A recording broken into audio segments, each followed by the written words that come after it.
അവൾ വളരെ ഹാപ്പി ആണെന്ന് തോന്നുന്നു. അവൻ അപ്സെറ്റ് ആണെന്ന് തോന്നുന്നു. അവർ ടീച്ചേഴ്സ് ആണെന്ന് തോന്നുന്നില്ല.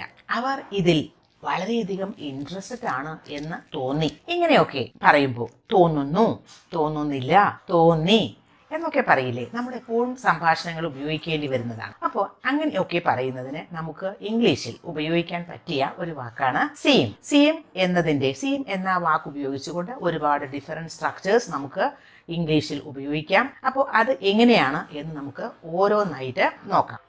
നിങ്ങൾ വളരെ ഹാപ്പിയാണെന്ന് തോന്നുന്നു. നിങ്ങൾ വളരെ ഹാപ്പിയാണെന്ന് തോന്നുന്നു. ഇത് എങ്ങനെയാണ് ഇംഗ്ലീഷിൽ പറയുന്നത്? It seems that you are happy. It seems that you are happy. It seems that എന്ന് പറഞ്ഞ് പിന്നെ പറയുന്നത് ആ സെന്റൻസ് ആണ്. നിങ്ങൾ സങ്കടത്തിലാണെന്ന് തോന്നുന്നു എന്നാണെങ്കിൽ it seems that you are sad.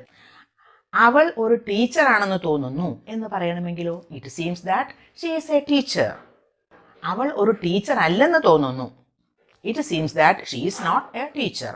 അപ്പോൾ ഇറ്റ് സീംസ് ദാറ്റ് എന്ന് പറഞ്ഞ് ആ സെന്റൻസ് വളരെ കൃത്യമായിട്ട് നമുക്ക് പറയാം. ഇത് ഒരു വഴി മാത്രമാണ്. ഇനി വേറൊരു തരത്തിലും ഇത് പറയാം. നിങ്ങൾ ഹാപ്പിയാണെന്ന് തോന്നുന്നു. It seems that you are happy. അതിന് പകരം നമുക്ക് you seem to be happy. You seem to be happy. അപ്പോൾ ആരെ പറ്റിയാണ് പറയുന്നത്? അതാണ് സബ്ജക്റ്റായിട്ട് ഉപയോഗിക്കുന്നത്. It seems that she is a teacher എന്ന് പറയുമ്പോൾ ഷീ ആണ് അവിടെ. അവളെ പറ്റിയാണ് പറയുന്നത്. She seems to be a teacher. അപ്പോൾ അത്തരത്തിലും പറയാം. It seems that you are happy. നിങ്ങൾ ഹാപ്പിയാണെന്ന് തോന്നുന്നു. You seem to be happy. നിങ്ങൾ ഹാപ്പിയാണെന്ന് തോന്നുന്നു. You seam happy. അങ്ങനെയും പറയാം. You look happy. You look smart എന്നൊക്കെ പറയില്ലേ, അതേപോലെ യു സീം ഹാപ്പി അങ്ങനെയും പറയാം. പക്ഷേ ന്യൂസ് പേപ്പറിലും അതുപോലെയുള്ള കൂടുതലായിട്ടും ഉപയോഗിക്കുന്നത് ടു ബി എന്ന് ഉപയോഗിച്ചുകൊണ്ടാണ്. You seem to be happy, you seem to be smart അങ്ങനെ. പിന്നെ വേറൊരു കാര്യം ശ്രദ്ധിക്കാനുള്ളത്, യു സീം എന്നുപയോഗിച്ചു. യു ആയതുകൊണ്ടാണ് സീം എന്നുപയോഗിച്ചത്. ഇനി വേറെ സബ്ജക്റ്റുകൾ, ഇപ്പോൾ ഐ, യു, വി, ദേ, പിന്നെ ഏതെങ്കിലും പ്ലൂറൽ സബ്ജക്ട്സ് ഒക്കെ ആണെങ്കിൽ സീം എന്ന് തന്നെ ഉപയോഗിക്കാം. അല്ലെങ്കിൽ സിംഗുലർ സബ്ജക്ട്സ് ഷീ, ഹി, വേറെ ഏതെങ്കിലും സിംഗുലർ സബ്ജക്ട്സ് ഒക്കെ ആണെങ്കിൽ സീംസ് എന്ന് ഉപയോഗിക്കണം. For example, you seem to be sad, she seems to be sad, they seem to be sad, my friends seem to be sad, my friend seems to be sad അങ്ങനെ. അപ്പോൾ ആ seam അല്ലെങ്കിൽ seems ഉപയോഗിക്കുന്നത് subject അനുസരിച്ചിട്ടാണ്. അപ്പോൾ ഇവിടെ ഉപയോഗിക്കുന്ന structure എന്താ? Subject plus seem or seems plus to be plus sad എന്നുപയോഗിച്ചാൽ അതൊരു അജക്റ്റീവ് ആണ്.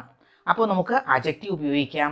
അതല്ലെങ്കിൽ എ ടീച്ചർ എന്നാണെങ്കിൽ അതൊരു നൗൺ ആണ്, അല്ലെങ്കിൽ നൗൺ ഫ്രേസ് ഉപയോഗിക്കാം. നൗൺ അല്ലെങ്കിൽ നൗൺ ഫ്രേസ് ഉപയോഗിക്കാം, അജക്റ്റീവ് ഉപയോഗിക്കാം, പ്രെപോസിഷണൽ ഫ്രേസസ് ഉപയോഗിക്കാം. അങ്ങനെയാണ് അതിൻ്റെ സ്ട്രക്ചർ.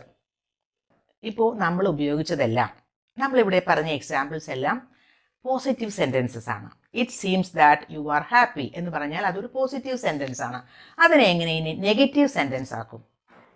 ഇറ്റ് സീംസ് ദാറ്റ് എന്നത് ഇറ്റ് ഡസൻറ്റ് സീം ദാറ്റ് എന്നാക്കുക. It doesn't seem that you are sad. നിങ്ങൾ സാഡ് ആണ്, നിങ്ങൾ സങ്കടത്തിലാണ് എന്ന് തോന്നുന്നില്ല. ഇറ്റ് ഡസൻറ്റ് സീം ദാറ്റ് എന്നാകുമ്പോൾ തോന്നുന്നില്ല എന്നായി. You seem to be sad എന്ന് പറയുമ്പോൾ ഒരു പോസിറ്റീവ് സെൻറ്റൻസ് ആണ്. നിങ്ങൾ സങ്കടത്തിലാണെന്ന് തോന്നുന്നു. ഇതിനെ you seem to be sad, അതിൻ്റെ ഒരു നെഗറ്റീവ് ഫോം എന്ന് പറയുമ്പോൾ you don't seem to be sad, you don't seem to be sad. അതല്ലെങ്കിൽ you seem not to be sad അങ്ങനെയും പറയാം. You seem not to be sad. ഇനി വേറൊരു കാര്യം, യു എന്ന സബ്ജക്ട് ഉപയോഗിച്ചത് കൊണ്ടാണ് ഡോണ്ട് സീം എന്ന് പറഞ്ഞത്. ഷീ ആയിരുന്നെങ്കിൽ she seems to be happy, അവൾ ഹാപ്പിയാണെന്ന് തോന്നുന്നു, positive sentence. She doesn't seem to be happy, she doesn't seem to be happy. She, he, അതുപോലെ സിംഗുലർ സബ്ജക്റ്റ് ആണെങ്കിൽ ഡസൻറ്റ് എന്നാണ് ഉപയോഗിക്കേണ്ടത്. അതല്ല പ്ലൂറൽ സബ്ജക്ട്സ്, പിന്നെ ഐ, യു, വി, ദേ ഇതൊക്കെയാണെങ്കിൽ ഡോണ്ട് സീം എന്ന് ഉപയോഗിക്കണം. അപ്പോൾ നെഗറ്റീവ് സെൻറ്റൻസ് മനസ്സിലായല്ലോ. ഇപ്പോൾ ഫോർ എക്സാമ്പിൾ നമുക്ക് കുറച്ചുകൂടി എക്സാമ്പിൾസ് ഇതിന് ഈ ലെസൺസ് എക്സ്പ്ലെയിൻ ചെയ്തതിന് ശേഷം നമുക്ക് ചെയ്യാം.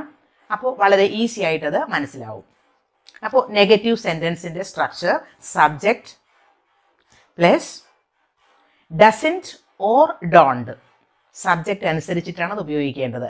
പിന്നെ ഉപയോഗിക്കേണ്ടത് same plus to be plus adjective അല്ലെങ്കിൽ നൗൺ ഫ്രേസ്, അതല്ലെങ്കിൽ പ്രിപ്പോസിഷണൽ ഫ്രേസ്.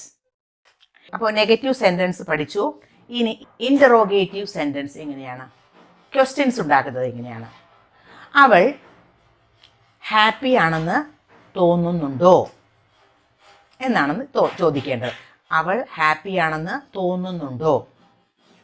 അവൾ ആണ്. അപ്പോൾ does she seem to be happy.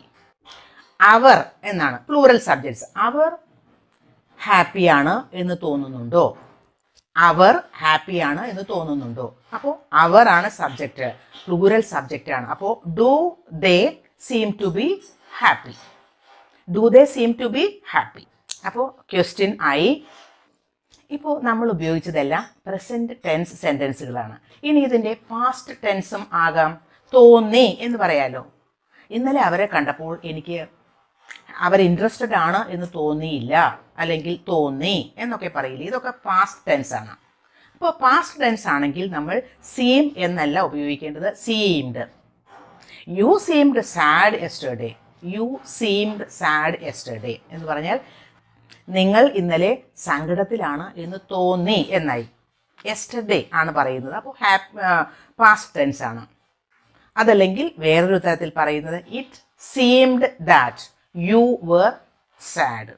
It seemed that you were sad. അങ്ങനെ പറഞ്ഞാലും മീനിങ് ഒന്ന് തന്നെയാണ്. രണ്ടും ഒരേ മീനിങ് തന്നെയാണ്. They seemed to be interested.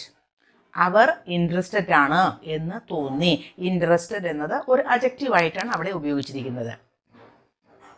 It seemed that they were interested. അങ്ങനെ പറഞ്ഞാലും സെയിം മീനിങ് തന്നെയാണ്. ഇനി ഇതിൻ്റെ നെഗറ്റീവ് ഫോം, പാസ്റ്റ് ടെൻസിൽ ഒരു നെഗറ്റീവ് ഫോം എങ്ങനെ ഉണ്ടാക്കും? അവർ ഇൻട്രസ്റ്റഡ് ആണ് എന്ന് തോന്നിയില്ല. They didn't seem to be interested. Didn't എന്നാണ് ഉപയോഗിച്ചത്, did not. They didn't seem to be interested. അവർ ഇൻട്രസ്റ്റഡ് ആണ് എന്ന് തോന്നിയില്ല. They didn't seem to be businessmen. അവർ ബിസിനസ് മെൻ ആണെന്ന് തോന്നിയില്ല. അപ്പോൾ നെഗറ്റീവ് ഫോമായി. ഇനി നമുക്ക് കുറച്ചുകൂടി എക്സാമ്പിൾസ് നോക്കാം. മലയാളം സെൻറ്റൻസസും പിന്നെ അതിൻ്റെ ഒരു ട്രാൻസ്ലേഷനും ഒക്കെ പറഞ്ഞ് നോക്കാം. ശ്രദ്ധിക്കുക. ഇവിടെ ഒരു ബിൽഡിങ്ങിൻ്റെ വർക്ക് നടക്കുന്നുണ്ട്. അതുകൊണ്ട് തന്നെ വല്ലാത്ത ഡിസ്റ്റർബൻസ് നിങ്ങൾക്ക് ശബ്ദത്തിൽ തോന്നുന്നുണ്ടാകാം. Please cooperate. ഇനി കുറച്ചുകൂടി എക്സാമ്പിൾസ് നോക്കാം. അവൻ ഒരു സ്മാർട്ടായ കുട്ടിയാണെന്ന് തോന്നുന്നു.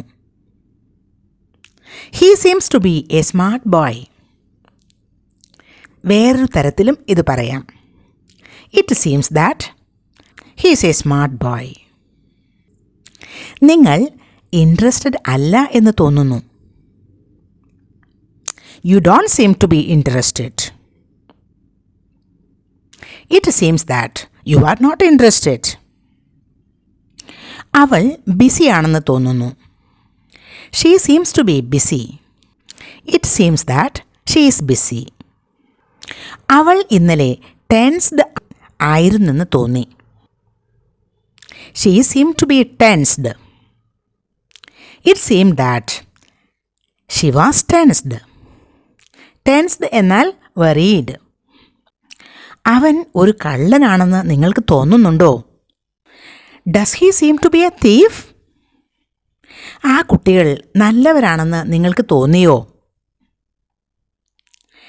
Did the children seem to be good?